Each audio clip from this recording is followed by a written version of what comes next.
네, 안녕하십니까. 강쌤입니다. 오늘은 수업 때 시간 부족으로 못 나갔던 9회차 모의고사 21번부터 25번까지 풀이와 해설 진행하도록 하겠습니다. 어떻게 전반적으로 틀을 잡고 설명을 드릴지는 말씀을 수업 시간에 한번 드렸던 것 같아요.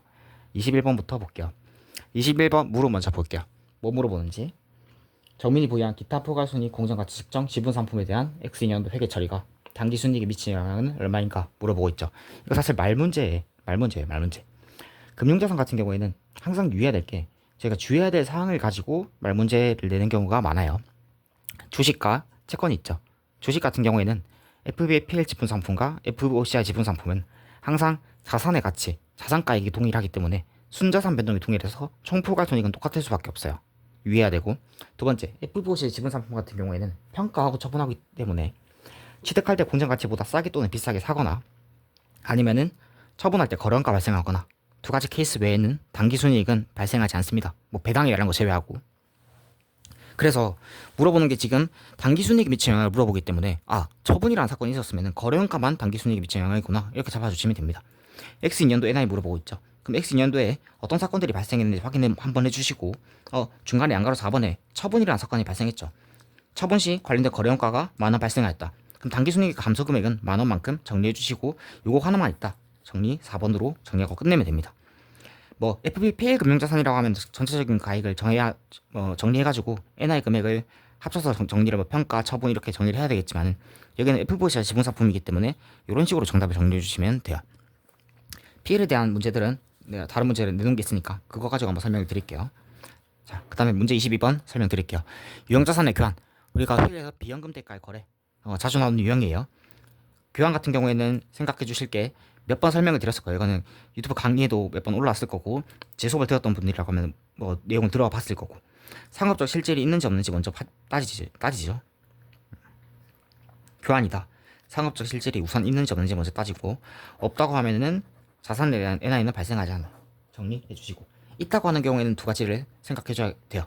상업적 실질이 있다. 어디에 해당하는지 원칙적인 케이스에 해당하는지 예외적인 케이스에 해당하는지 정리 한번 해주시고 원칙이라고 하면은 팔아서 산 거예요. 팔아서 산 거. 그러면 원칙적인 게 뭐냐? 그냥 공정 가치가 둘 다 주어져 있는 경우, 일반적인 경우 또는 팔아서 산 게 원칙적인 회계 처리의 방법이라고 했어요. 그럼 파는 거에 대한 공정 가치가 더 명백한 경우에는 그냥 원래 둘 다 있는 거랑 똑같이 처리해 주시면 됩니다. 그게 제공자산의 공정 가치가 명백한 경우 이렇게 주어지는 경우에는 팔고 사는 거 똑같이 처리하면 된다. 이렇게 결론을 생각해 주시면 돼요. 두 번째 예외적인 경우라고 하면은 공정가치 제공자산의 공정가치가 없으면은 파는 거에 대한 회계처리를 할 수가 없잖아요. 그렇기 때문에 예외적인 회계처리로 해주신다 생각해주면 되고 두 번째 받은 자산의 공정가치가 더 명백한 경우라고 하면은 내가 파는 것보다 받아온 게 더 명백하기 때문에 받아온 거대로 처리하는 거 즉 팔고 사는 게 아니라 최종적으로 받아온 거 가액으로 계산을 해준다 이렇게 생각해주면 됩니다. 일단은 이렇게만 정리를 해주시고 뭔 소리인지 모르겠잖아요. 원칙적인 예외 처리 회계 처리 먼저 한번 해볼게요. 일단 판단 먼저 하면 문제 22번은 잘 봤을 때 상업적 실질이 있고 인규가 제공한 기계장치 공정가치가 정민의 기계장치 공정가치보다 더 명백하대요. 지금 내가 제공자가 현재 물어보는 사람 정민이죠. 정민 입장에서 인규의 공정가치가 더 명백하다는 소리는 받아온 자산의 공정가치가 더 명백하다는 소리예요. 즉 예외적인 회계 처리에 해당한다. 이렇게 판단할 수 있겠죠. 그럼 만약에 이 문제가 예외적인 회계 처리가 아니라 내가 제공한 사람 정민의 공정가치가 더 명백하다. 그럼 답은 어떻게 될까요? 이렇게 분계를 순서대로 풀어주시면 됩니다. 첫 번째 분계 짝대기일 거예요. 그 다음에 내 자산 나가고 장부 금액 28만원만큼 나가고 정리해 주시고 두 번째 팔고 사는 거니까 파는 거에 대한 회계 처리 먼저 해주세요. 장부 금액과 공정가치 차이 장부 금액은 28만원 공정가치는 27만원이기 때문에 차이 금액인 만원만큼을 손실로 잡아주시고 이게 파는 거에 대한 회계 처리예요. 그 다음에 주고받은 현금은 부수적으로 그냥 끼워 넣어 주시기만 하면 됩니다. 현금 받아온 게 5만원이니까 현금 여기 5만원만큼 적어주시고 차대 안 맞는 금액을 전체 자산가액으로 정리해 주시면 됩니다. 6만원, 28만원, 22만원. 그럼 정답은 이 문제 정답은 X1년도 기계장치 전체에 대한 회계 처리로 인한 당기순이익의 증감 금액을 물어보기 때문에 첫 번째 처분 손실 만원 두 번째 자산가액이 22만원 감가상각비 계산해야겠죠. 상각자산이기 때문에 상각비는 영연수가 4년이기 때문에 나누기 4 하면은 감가상각비는 55,000원. 그럼 처분 손실과 상각비 합친 65,000원 손실. 요게 정답일 거예요. 그래서 만약에 이 문제를 원칙적으로 문제를 풀었다. 명백이라는 문구에 매몰돼서 내가 제공한 자산의 문제가 더 명백하다. 이렇게 문제를 풀었다라고 하면은 정답은 3번으로 오답 처리를 했을 거예요. 그러면 이 문제는 그게 아니죠. 받아온 게 더 명백하기 때문에 예외적으로 회계 처리를 해야 돼요. 그럼 짝대기 똑같이 그어주시고, 첫 번째, 내 자산 나가는 거는 똑같아요. 28만 원. 두 번째, 손익을 인식하는 거, 파는 거에 대한 회계 처리를 인식하는 게 아니라 최종적으로 받아온 자산의 가액을 두 번째로 회계 처리해요. 인계 공적 가치가 30만 원이고 이게 더 명백하다 했으니까 요거 정리해 주시는 게 두 번째 순서. 세 번째, 주고받은 현금 분계. 현금 금액이 현재 5만 원만큼. 네 번째, 차대 안 맞는 금액을 NI로 정리해 주시면 됩니다. NI는 차대 안 맞는 금액 7만 원. 그럼 처분 이익은 7만 원.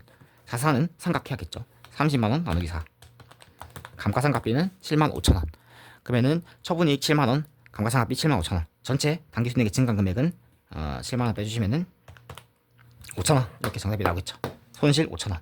정답은 5천 원 감소 2번이 정답입니다. 이렇게 문제 풀어주시면 돼요. 교환 문제 요 틀 가지고 몇 번 문제를 반복해서 풀다 보면은 충분히 쉽게 문제를 해결하실 수가 있을 거야. 상업적 실질이 있는지 없는지 따지고, 없으면 손익 인식하지 말고 그냥 현금만 가지고 처리해 주시고, 있다고 하면은 이제 손익을 인식할 건데, 원칙적인 경우에는 자산 나가고 손익 인식하고 주고받은 현금 마지막에 자산가액 계산. 예외적인 경우에는 자산 나가고 받아온 자산 계산하고 주고받은 현금 그 다음 마지막에 NI 계산. 이렇게 문제 풀어주시면 돼요. 다음 문제 23번 문제 풀어볼게요. 뭐 문제가 없으신 분들이라고 하면은 커뮤니티 통해서 문제를 저한테 달라고 해도 되고, 아니면은 멈춰놓고 문제 풀어놓은 상태에서 문제 해설 봐주시면 됩니다. 문제 23번 풀어볼게요.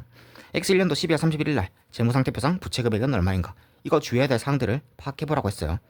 일단은 문제가 뭐 쉬운 문제는 아니에요. 하나씩 정리해 나가야 되겠죠. 첫 번째, 수행의무 몇 개 있는지 생각해볼게요. 수행의무. 제품, 냉장고라는 수행의무 하나 있고, 두 번째, 무슨 뭐 자사 포인트, 마일리지 이런 말 있잖아요. 마일리지는 무조건 다 수행의무라고 생각하면 돼요. 뭐 가치가 없는 마일리지 현실상 존재할 수 있겠지만은 회계 시험 문제에서 가치가 없는 마일리지가 나오는 경우를 본 적이 없어요. 무조건 수행의무라 생각해 주시고, 두 개 있죠. 다른 거 뭐 있는지. 품질 보증 1년 동안 무상으로 제공하고 있다. 근데 일정 기간 약속한 대로 작동될 것이라는 품질 보증이에요. 이게 뭐죠? 확신유형의 보증이라서 얘는 수행의무가 아니라 충당부채예요. 충당부채. 제품 보증비, 제품 보증 충당부채. 여기에 해당한다는 거 생각해주면 되고, 수행의무는 다른 거 없죠.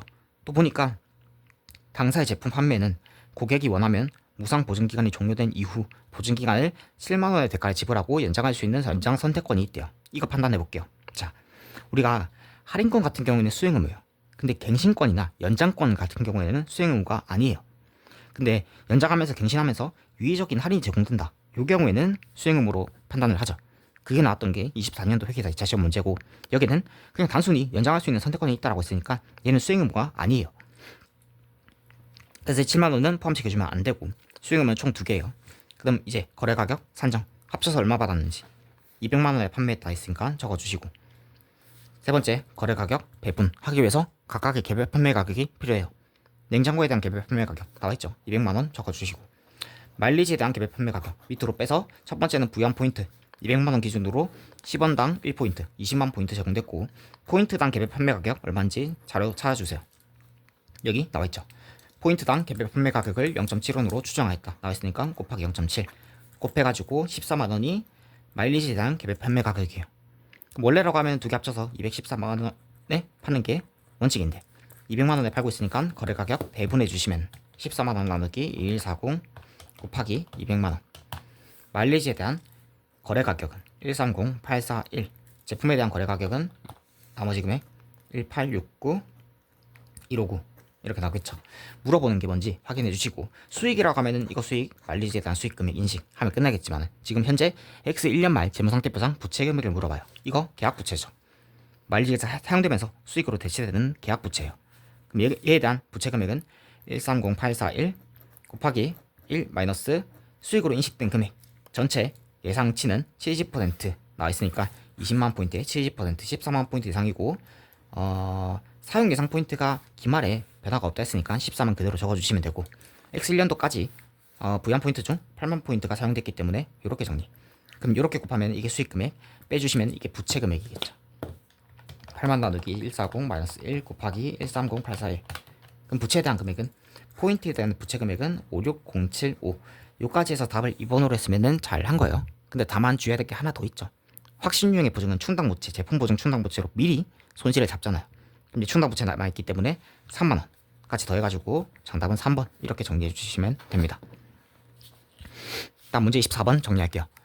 복합금융 상품에 대해서 이자 비용 정리하는 건데 틀을 잘 짜야 돼요. 어떻게 틀을 짜서 문제를 풀어야 될지.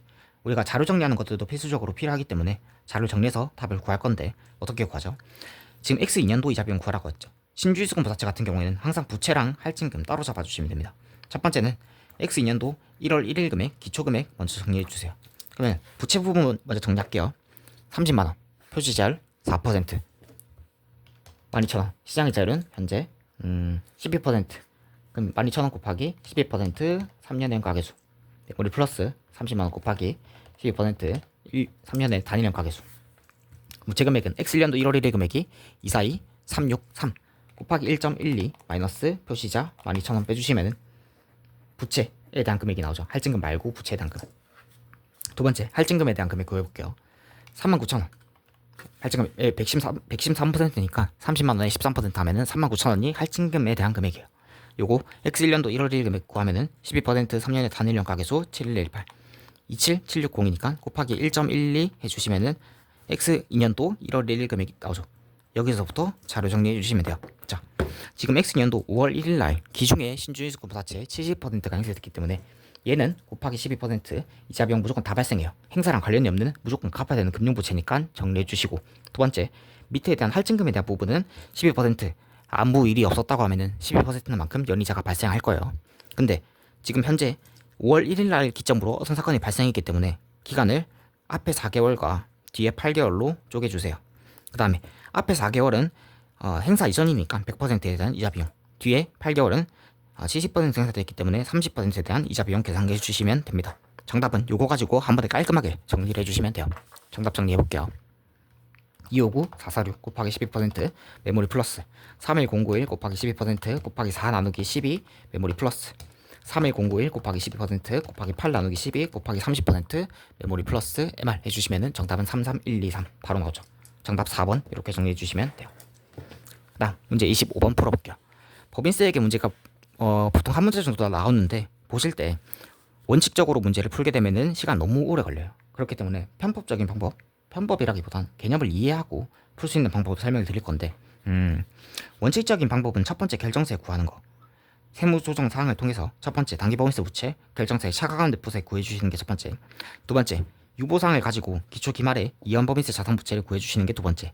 세 번째 기간 내 배분, 자기주식 처분 손익이라든지 OCI 손익들, 즉 NI가 아닌 사항들을 원인으로 해서 발생한 사항들에 대해서 기간 내 배분해주는 게 세 번째 순서. 네 번째 차대 안 맞는 금액을 NI 금액으로 법인세 비용으로 정리해주는 게 가장 원칙적인 풀이 방법이고 2차 시험은 이렇게 풀어주셔야 돼요. 근데 1차 시험 같은 경우에는 이제 생각을 해줄 게 있는데 만약에 세율이 똑같다 하잖아요. 그러니까 차기부터 지금 세율 9% 인하된다 했는데 세율이 만약에 같다면은 정답은 어떻게 정리하면 될까요? 법인세 비용 차감자 순이익 20만원에다가 영구적 차이를 찾아요. 일시적 차이 말고 유보사항들 말고 영구적 차이 찾아주시면은 이거 별과금 납부액 하나 있죠. 기타 사유출 2만원 더해가지고 곱하기 단기세율 10%에서 정답 구해주시면 돼요. 이게 정답이에요. 22만원 곱하기 10% 22,000원이 정답인데 왜 그러냐면은 자 하나씩 볼게요. 감가상각비 한도 초과액은 하나를 보면 어떻게 처리되죠? 입금 산입 만원 되기 때문에 단기 결정세액이 만원에 10%한 만큼 증가하죠. 1,000원만큼. 근데 유보가 생겼기 때문에 나중에 송금 산입될 유보가 생겼기 때문에 그만큼 이연법인세 자산이 생겨요. 그럼 전체적으로 법인세 비용에 영향을 미치는 게 없어요. 그래서 무시하면 돼요. 세율 똑같은 경우에는. 미수이자도 마찬가지요. 송금 산입 8,000원 됐기 때문에 720원만큼 단기의 결정세액이 감소해요. 그리고 그만큼 이연법인세 부채가 늘어나요. 나중에 입금 산입할 이연법인세 부채가 늘어나요. 그럼 전체적으로 법인세 비용에 미치는 영향은 없어요. 제로. 무시하면 돼요. 자기주식 처분 손실은 뭐죠? 자, 2,000원만큼 송금 산입 기타가 되기 때문에 단기 결정세액이 2,000원에 10%한 200원만큼 줄어들어요. 근데 그 줄어든 효과는 기간 내 배분으로 자기주식 처분 손실에서 차감해버리기 때문에 얘는 단기 순이익에 미치는 영향은 없어요. 그 다음에 OCI 같은 경우에 재평가액 입금산입 기타 토지 마이너스 유보 떴기 때문에 단기 결정세액은 변화가 없죠. 근데 송금산입 토지 됐기 때문에 이 만원의 10%한 만큼 1,000원만큼 이연법인세 부채가 증가해요. 그럼 그 부채에 대한 증가 효과를 기간 내 배분 사항으로 OCI 손익에서 재평가 인격금에서 차감시켜주기 때문에 법인세 비용 단기 순이익에 영향 미치는 게 없어요. 그래서 그냥 법인세 비용 차감자 순이익에 영구적 차에 더해서 10%만 곱해주시면 정답이 나올 거예요. 이렇게 많이 설명을 드릴 건데, 근데 세율이 다른 경우에는 어떻게 풀어야 되냐? 원칙적으로 풀 수밖에 없냐? 아니요. 세율이 다른 경우도 똑같이 풀 수 있어요. 요까지 한 상태에서 뭘 찾냐면은 NI 관련된 유보사항들을 찾아요. NI 관련된 유보사항들. 그럼 지금 이 자료에서는 두 개 있죠. 감가상각비 한도 초과액, NI 관련된 유보사항들. 미수이자, 이자 수익 NI 관련된 유보사항들. 찾아주신 상태에서 자, 효과를 보는 거예요. 순액으로 하면 2,000원만큼 입금 산입 유보. 그럼 2,000원에 10%한 만큼 단기 결정세액 부채가 200원만큼 증가하죠. 근데 이연법인세 자산은 얼마만큼 증가하죠? 유보 순금액이 2,000원만큼 입금 산입 2,000원이니까 나중에 송금 산입될 유보 사항들이 2,000원만큼 감소죠. 근데 소멸되는 시점에 세율 가지고 이연법인세 자산부채를 잡으니까 2,000원 곱하기 9%한 180원만큼 이연법인세 자산부채가 증가해요. 그럼 이 차이 NI 관련된 유보 사항들의 세율 차이에 대한 이 20원은 법인세 비용이 그만큼 증가해요. 그래서 최종적으로 20원 더해주시면 정답이 나와요. 22만원 곱하기 10% 플러스 20원. 정답은 2020. 이렇게 정리가 될 거예요. 이렇게. 이 문제는 법인세 문제는 다른 문제 가지고 한번 더 설명을 추가적으로 드릴게요. 그러니까 여기까지 한번 정리해보고 혹시 궁금한 거나 모르시는 거 있으면 저한테 질문해 주시면 되겠습니다. 네, 이상으로 여기까지 마치고 다음 수업부터 뵙겠습니다. 이상입니다.